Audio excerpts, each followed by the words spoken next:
Hey everyone, this is Mekkah, and today I want to talk to you about something different. Because of the way I play or the way I argue, a lot of people might be under the impression that I only play like LTC or speedruns or whatever, that I only like to play fast basically, and that I'm only trying to play optimally, and that I never use units that I think that are bad or suboptimal, or people might think that I only like flyers and mounted units or people that can warp, and I don't really like bad units all that much. And the truth is, a lot of the time I don't really enjoy using bad units because they just feel like a waste of time. I don't like to waste my time when playing Fire Emblem, but there are a couple of units that I enjoy using even though I know that they are bad, because there's just something about them. It might be that I like their personality, I might like the way they look, I might just enjoy using them for whatever reason. They might have some kind of niche that makes them unique and stand out, even though they aren't really different from other units when it comes to combat. Maybe they're worse in that aspect, but there's still something about them that makes them different. And I want to talk to you about that difference today, because most of the time when I play Fire Emblem, like 99% of the time even, I just play casually. I probably don't play all that different from you guys. It is the playthroughs that I exhibit that are often different, but the playthroughs that I play when I'm just not recording, I don't think those are interesting enough to show. But that doesn't mean they don't exist, and that doesn't mean that I can't really talk about them. So let's go from 8 to 1. The order is technically from least enjoyed to most enjoyed, but it's my top 8, so whatever. Let's get into it. At number 8, I've got Tatiana, or Tita, or whatever her name is, from Gaiden. I haven't played Echoes. I have no idea how good she is in that game. I've heard that she's like okay, probably not all that different from Echoes. She is a level 1 cleric that joins really late into the game, and I don't think she's like very good. You probably use her to some extent in optimal play. I know I've seen a 0% growth LTC efficiency playthrough by Pala Emblem.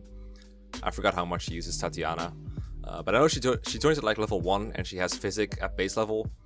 But she doesn't have Deer like Silk does, so she can't delete like a bunch of monsters at once. And she only gets Fortify, or I think it's called Reserve, at level 4, and then Warp at level 8. And it's kind of annoying to level her up.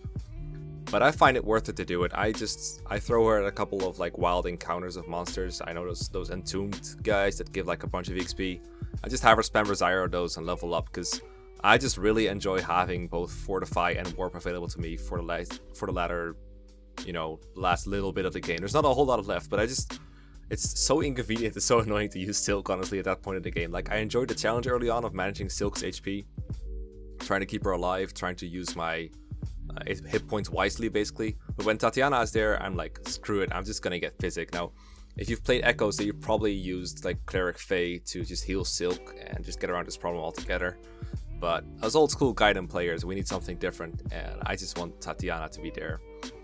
And I don't know, I just really enjoy spamming those overpowered quote-unquote stabs. It's white magic in the game, and it comes down to the same thing.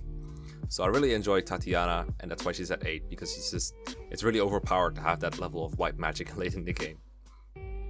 At number 7, we have Arden from Fire Emblem 4. So Arden is just an all-around lovable guy.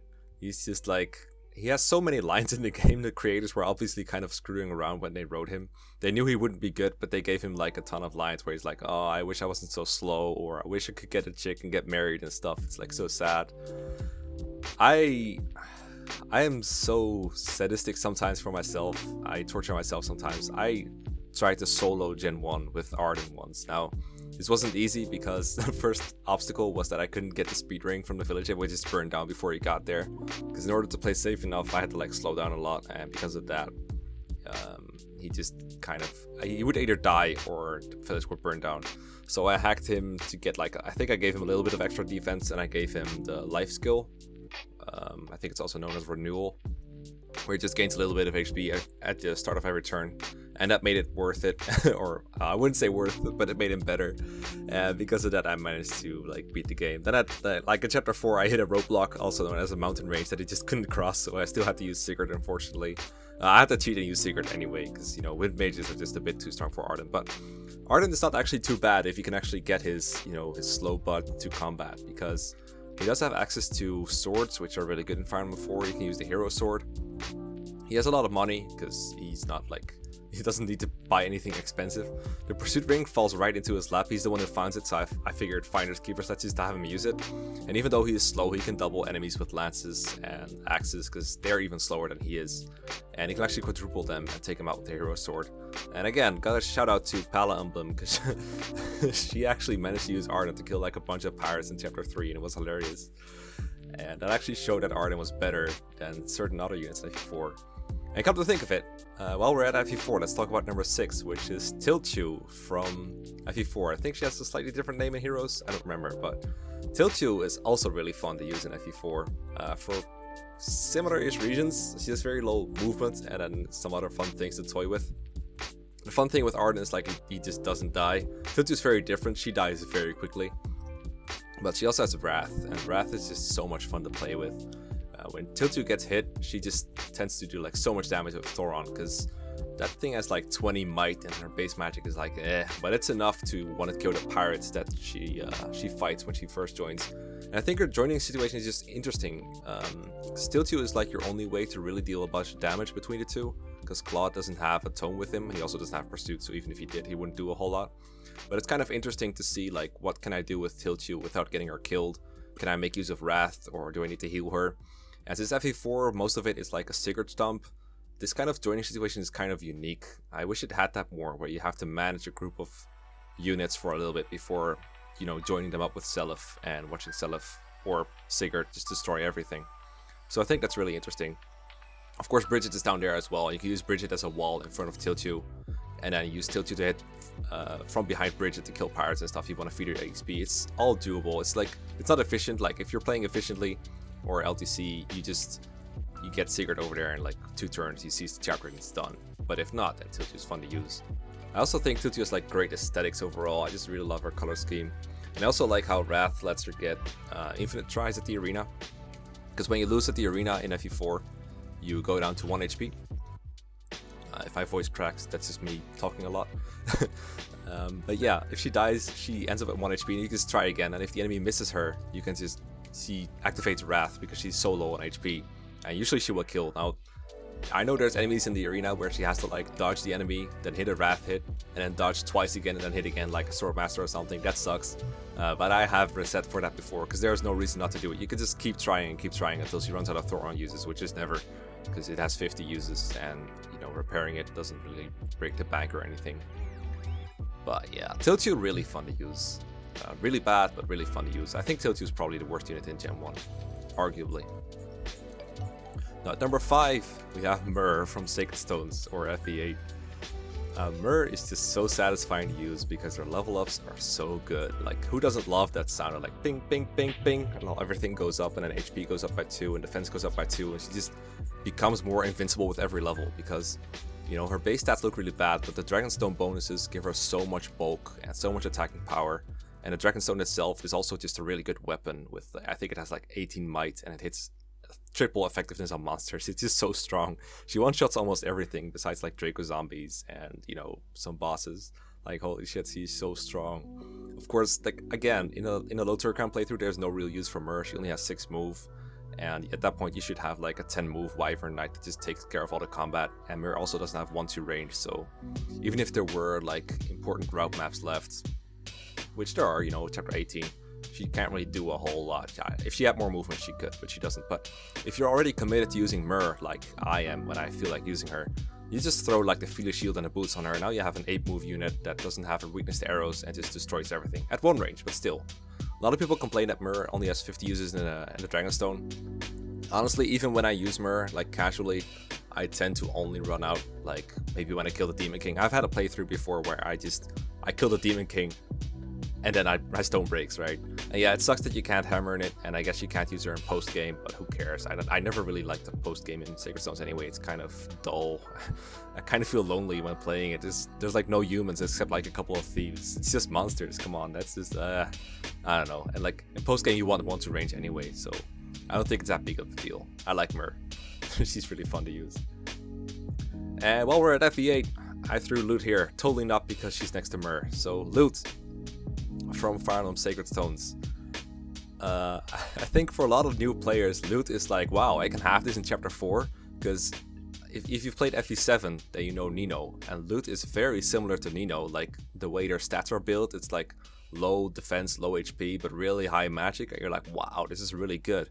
And that's kind of what I thought when I first played. I never had the patience to raise Nino. I never thought she was good or anything. I never really was tempted to use her. But Lute was like, wow, that's pretty cool. I like that.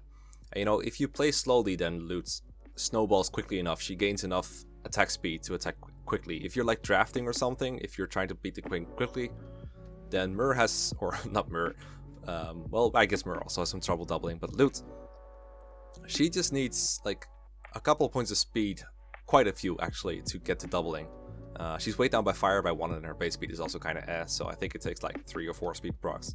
But once she gets there, you know, her attacking power is really high, so it's actually really easy to get her to 1-round kill enemies, and that's really satisfying. And if you're playing normal mode, of course you're gonna fall in love with Lute, because she's gonna double really quickly.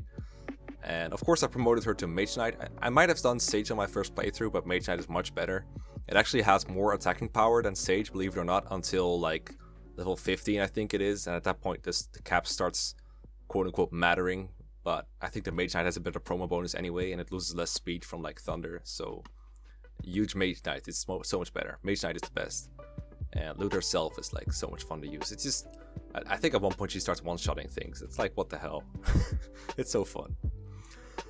Number 3, we have Gonzalez. Kind of like Arden, I just kind of like goofy characters, I guess, that, you know, aren't very smart.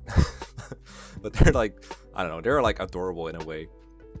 I really enjoy that Gonzalez support where he like pulls out a tree. I think it's with Garrett, because Garrett like mentions that he likes a certain kind of berry, and Gonzalez just goes up to the mountain and gets an entire tree of that berry. Like, holy shit, that's so funny. Anyway, Gonzalez at like base level, you gotta be honest, he's like trash. He can't hit anything. He does double some enemies, but he has a lot of trouble hitting. Like, FE6 axes are very inaccurate. Gonzalez's skill is garbage. Secret Book doesn't fix that, guys, so stop telling people to give Secret Books to Gonzalez. It doesn't make that much of a difference. What makes the difference for Gonzalez is his promotion. If you can get him to promote, and this is actually why the route with Gonzalez where he's like level 12 instead of level 5 might actually be better.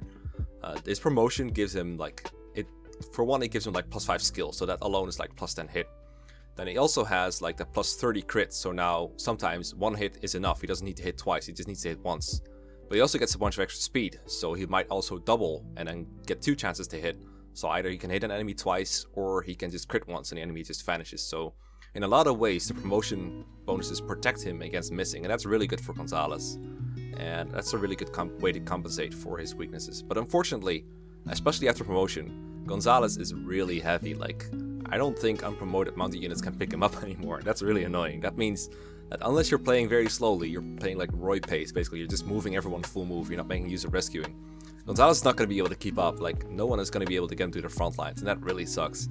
That means he's like a casual player only, really, because if you're playing like any kind of fast, you want to, you know, rush and get your mounted units in and just fly people further away. And Gonzalez is like, I've got 5 to 6 move, what are you gonna do? He can also climb on mountains, which is fun. I don't know, I can't be the only one who likes a really huge strength unit with also high crit. Like, people just like seeing big numbers, and Gonzalez puts out big numbers like no one else. He has really good strength, he crits everything, it's really good. I think one myth that really helped Gonzalez was when people thought like, hey, in FE6, crit is rolled before hit, and because of that, Gonzalez's hit is actually much better than it looks, because if he's gonna crit, then his hit doesn't matter. But unfortunately for him, it doesn't work that way in FE6. That was a really important myth, though. I probably should have mentioned it in Pitfalls, but I didn't, because no space in the script. But yeah, Gonzalez is really fun. Number 2 is, of course, well, not of course, he might not have been number 2. He should have been number 1, according to some people, I think. But number 2 is Danfat. Danfat has the most hilarious recruitment convo that I have ever seen in Fire Emblem. I don't think, like, even Sita Roger doesn't beat this. Like, who the hell wrote this? It's so good. He's like, yeah, Danfat fights like 10 men. Danfat is pretty amazing. Who says that about themselves? That's so weird, but it's so awesome. Danfat is, like, the way he's written is just so weird. I've heard that it's like, maybe more so in Japanese than in English. I haven't checked for the changes. I've heard that he's like slightly more racist in Japan, or rather that the way he was written sounds like the writers were kind of racist. And it is kind of weird that he is one of the few black people in Fire Emblem that's just so weird and goofy. There's a lot of ways you can explain how Danfat behaves, but honestly, I just try not to overthink it too much. Danfat is just a guy that likes, he likes bragging, he likes hanging around, he likes making fun of things. He just likes, I don't know what he likes. He's a weird guy. He's just a weird dude. I just enjoy having him around. And the cool thing about Radiant Dawn is, even though the unit balance is kind of whack, almost everyone has a use in the chapters they join in, and the chapters they exist in because of the split part system. So Danfat is around in 2-3 and 3-9, and in both of these chapters he has some uses. He can also be there in like the final chapter of part 2, but he only joins like very late into that chapter. Most people probably finish that chapter by just killing the boss with Har using the hammer. So I usually don't have Danfat do anything there. And then he rejoins you in like 3-11, and he's not that good, because when he's among the Crimea Royal Knights, you're pretty limited on options. You can deploy everyone, so there's no opportunity cost for using him. But once Danfat is like in your main army, he doesn't look all that good. But if you're playing on like a really low difficulty, like easy mode, then it's very easy to make him good, because he's on a good class. Halberdier has 1-2 range, you can forge javelins. He has access to the bonus experience from part 2, which is actually pretty rare among units. The only like really good units that can do that are like Har, and that's about it. Like Nephany can make use of it if you want her to, which she's not that great. She's like good-ish if you want her to be, but you can also do the same for Danfat and get close to the same result, honestly. He's not that bad on easy mode. On normal mode, I tried to use him once. He was much worse. I think I boosted him a bit to like tier 3, and he still got doubled by a Halberdier in the final chapter of part 3, so not that great. And he's probably going to be very bad if Mags and I end up using him on hard mode. But oh boy, he's just so fun to use. And bonus experience can make up for bad level ups on him and on his part. So he can be usable if you want him to, but it takes a bit of effort, of course. Now, number 1, you probably guessed it already. Number 1 is Ronin. Ronin is a unit that, until I played my Iron Man, I never really thought of anything of him. Like, I thought it was weird how his stats looked. Of course, the movement and the high magic growth. I thought it was weird, but I never really was like, yay, Ronin is a fun meme to use. And then I think I got a movement level up in chapter 2X, and I was like, that's pretty funny, so I'll just use him for now, but I'll probably ditch him later. And then the comments just kept memeing about Ronin, and we're like, use Ronin. I was like, no, it's an Iron Man. I don't have time for Ronin, I don't have time to mess around. I want to use good units. And then in chapter 8, he got another point of movement. I was like, okay, I am using Ronin. I am committed to using Ronin now, because damn. I mean, those were his first 2 level ups. And sometimes, when a bad unit just gets really good level ups, you just really want to use him, even though their bases don't look that great. But it wasn't just movement that made Ronin good. He also got like pretty good strength. I got him the cap speed. So I was like, yeah, screw it. I'll just give him his promotion and I'll make use of him, because he is not even bad anymore. He was actually pretty good.